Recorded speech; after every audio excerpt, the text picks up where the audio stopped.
Hello viewers, நாங்களோட Lakshmi, நீங்கள் பார்த்துருக்கிறது 0 லக்ஷ்மி. இது பற்றி நான் 2 நாளாகவே பேசணும்னு நினச்சேன். சாரி, பிஸியாக இருந்ததுனால. ரொம்ப முக்கியமான விஷயம் என்னென்னா, இப்போ நடந்துகிட்ருக்க ட்ராக்குக்கு நீங்கள் எங்கேயாச்சும் ஓட்டிங் போடுறீங்கன்னா, அதை ஒரு சிலர் என்ன நினைக்கிறாங்கன்னா, நாங்கள் விஜய் மேலே கோவமாக இருக்கோம், விகாவை இப்படி பிரிக்கிறாங்க அப்படின்னு. என்னங்க இது, நம்ம பிள்ளைங்களை விட்டு கொடுக்கலாமா சொல்லுங்கள்? வாழ்க்கையில் கதையில் சில மாற்றங்கள் அப் அண்ட் டவுன்ஸ் வரதான் செய்யும். அதுக்குன்னு நம்ம பிடிச்ச விஷயங்களை விட்டு கொடுக்கக்கூடாது, சரியா? கரெக்டு தான். பட் ஆனால் ட்ராக் அப்படிங்கிறதுக்காக ஓட்டிங்கில் கை வைக்கிறது சிலர், ஓகேவா? கை வைக்கிறது நிச்சயமாக தவறு. கண்டிப்பாக நம்ம பிடிச்சவங்கள எந்த இடத்துலையுமே விட்டு கொடுக்கக்கூடாதுங்க. டைம் ஆகும், எல்லாமே மாறும். சரி, நாளைக்கு எல்லாமே மாறுது, அவங்கள நமக்கு பிடிச்ச மாதிரியான சீன்ஸ்லாம் கொண்டு வராங்க. அப்போ இந்த ஓட்டிங் போர்ட்லேயே நம்ம வருத்தப்பட மாட்டோமா? கரெக்டு தானே? வாழ்க்கையில் எல்லாமே வரதான் செய்யும். அதுக்காக நம்ம பிடிச்சவங்கள கைவிடக்கூடாது. இது ஒரு சிலருடைய அந்த கமெண்ட்ஸை பார்த்துட்டு நான் நினச்ச விஷயம். இன்னொன்று அப்படிங்கிறது, அந்த இந்தியன் டிவி கப்புள் இருக்குல்ல, அவங்களுக்கு நம்ம இன்ஸ்டாகிராமில் ஓட்டு போட்டோம்ல, அதுக்கு எவ்வளோ கஷ்டப்பட்டு ஓட்டு போட்டோம். ஒரு தேங்க்ஸ் 2 பேர்த்தில் யாராச்சும் போஸ்ட் பண்ணாங்களா அப்படின்ட்டு. அது பெரிய லெவல். இப்போ கலாட்டா, பிஹைண்ட் வுட்ஸு, பிளாக் ஷிப் இது மாதிரி இருந்ததுன்னா கண்டிப்பாக அவங்க ஷேர் பண்ணி சொல்லுவாங்க.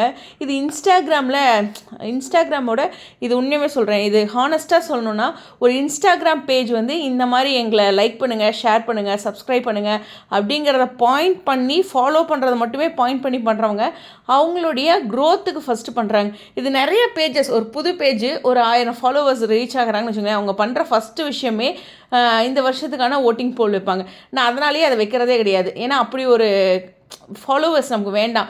நம்மளை பிடிச்சி வரட்டும், அவங்கள நம்ம ஃபோர்ஸ் பண்ணி ஃபாலோ பண்ணுங்கள் அப்போ தான் அப்படிங்கிறது வேண்டாம் அப்படின்னு நான்லாம் நினச்சிருக்கேன். பட் அவங்களே தவறு சொல்ல முடியாது. ஆனால் பாருங்கள், அது இந்தியா லெவலில் அப்படி ஒரு விஷயம் பண்ணுறாங்களா, அதனால் அதை நான் அங்கீகரித்தேன். ஆனால் நம்ம தமிழ்நாட்டிலேயே நம்மளுடைய விஜய் டிவி ரிலேட்டடாகவே நிறைய பேஜஸ் அது மாதிரி பண்ணுவாங்க. ஒரு நாள் கூட நான் அது மாதிரி விஷயங்களை ஷேர் பண்ணதே இல்லை.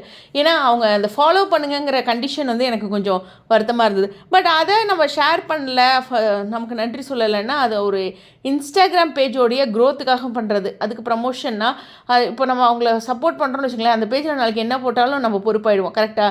அதனால தான் எனக்கே இந்த சின்ன சின்ன ப்ரமோஷன்லாம் கொடுப்பாங்க. நீயே பிடுங்க வேண்டாம், நான் இந்த ஃபாலோவர்ஸ்க்கு இந்த மாதிரி எந்த ஒரு விஷயம் இதை வாங்குங்க அதை பண்ணுங்கன்னெலாம் சொல்ல மாட்டேன் அப்படின்னு நானும் சில பாலிசிலாம் வச்சுருக்கேன். அந்த மாதிரி சிலர்லாம் பார்த்திங்கன்னா இந்த ரம்மி சர்க்கிளுக்கு விளம்பரத்துக்கே வரமாட்டாங்க. ஒரு சிலர் நமக்கு வருமானம் வந்தால் போதும்ப்பா அப்படின்பாங்க. ஒரு சிலர் இந்த ட்ரிங்க்ஸ் ரிலேட்டடான ஆடுக்கு சிகரெட் குடிக்கிறதுவே சீரியலில், சீன்ஸில், அப்புறம் மூவிஸ்லாம் வச்சுக்க மாட்டேம்பாங்க. அது ஒவ்வொருத்தருடைய பாலிசி. இது ஒரு புரிதலுக்காக, அது ஒரு இன்ஸ்டாகிராம் பேஜோடைய க்ரோத்துக்காக பண்ணுற விஷயம் ஓட்டிங். நம்ம தான் அது இந்தியா லெவல் அப்படிங்கிற ஒரு வேர்டுக்காக ப்ரமோட் பண்ணிகிட்ருக்கோம்.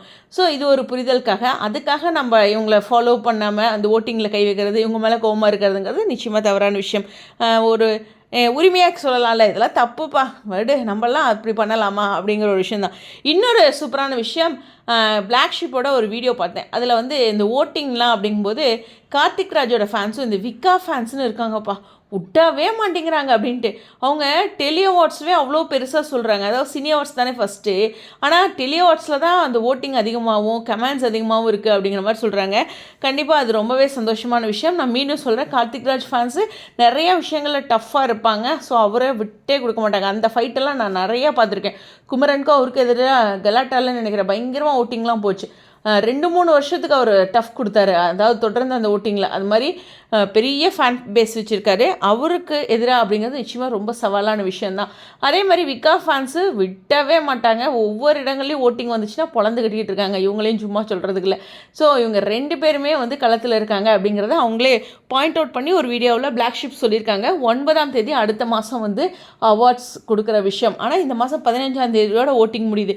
நீங்கள் யாராச்சும் கோவப்பட்டு ஓட்டிங்லாம் நிறுத்தி வச்சுருந்தீங்கன்னா, நிறைய பேர் இல்லை, ஒரு சிலர் அது மாதிரி இருந்தால் கோவப்படாதீங்க, டென்ஷன் ஆகாதீங்க.